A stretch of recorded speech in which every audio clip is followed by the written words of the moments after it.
স্বেচ্ছাসেবক দলের সাবেক নেতা মুসাব্বিরকে হত্যার ঘটনায় 4 জনকে গ্রেফতার করেছে মহানগর গোয়েন্দা পুলিশ। রবিবার ডিবি জানায়, ব্যবসায়িক ও রাজনৈতিক দ্বন্দ্বেই মুসাব্বির খুন হয়েছেন। তবে কারা এই হত্যাকাণ্ডের মাস্টারমাইন্ড সেই তথ্য জানাতে পারেনি পুলিশ। আশিক মাহমুদ জানাচ্ছেন বিস্তারিত। 7 জানুয়ারি রাতে কারওয়ান বাজার সুপারস্টার হোটেলের পাশের গলিতে সন্ত্রাসীদের গুলিতে নিহত হয় স্বেচ্ছাসেবক দল নেতা মুসাব্বির।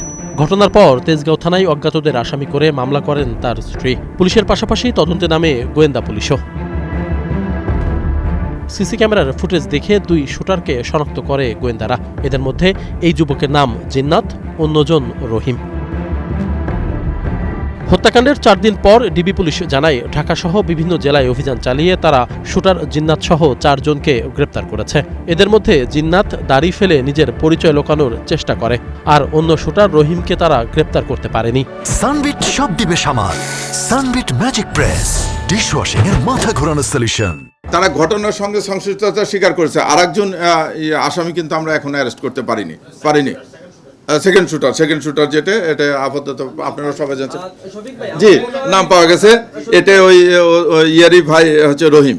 সংবাদ সম্মেলনে ডিবি প্রধান জানান, ব্যবসায়িক ও রাজনৈতিক দ্বন্দ্বে এই হত্যাকাণ্ড ঘটেছে বলে প্রাথমিক তদন্তে জানতে পেরেছে তারা। এটা মনে হচ্ছে যে তারা ওখানে ব্যবসা কেন্দ্রিক ব্যবসায়িক থেকে আছে। এর নেপথ্যেও কিছু আছে কিনা এটা আমরা তো কেবল আসামি নিয়ে আসলাম। কারা এই হত্যার মাস্টারমাইন্ড এমন প্রশ্নের জবাবে শফিকুল ইসলাম জানান, তদন্ত শেষ হয়নি, এখনই বিস্তারিত বলা যাচ্ছে না। আমরা আসলে অনেকগুলো জিনিসই এখন দিচ্ছি তদন্তের সাথে। এই প্রশ্নটা আমরা একটু করতে যাচ্ছি। আমরা তো খুবই ইনিশিয়াল স্টেজ আছে। গোয়েন্দারা জানিয়েছে, মুসাব্বির হত্যার ঘটনায় একসাথে 3 ভাই জড়িত।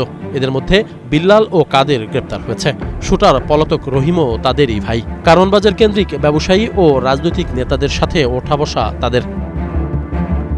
কারওয়ান বাজার কেন্দ্রিক ব্যবসা প্রতিষ্ঠান বা ব্যবসায়ীর সঙ্গে বা এখানে রাজনৈতিক কর্মীদের সঙ্গে ওনাদের ওঠা বসা আছে। প্রাথমিকভাবে আমরা এটা জানতে পারছি।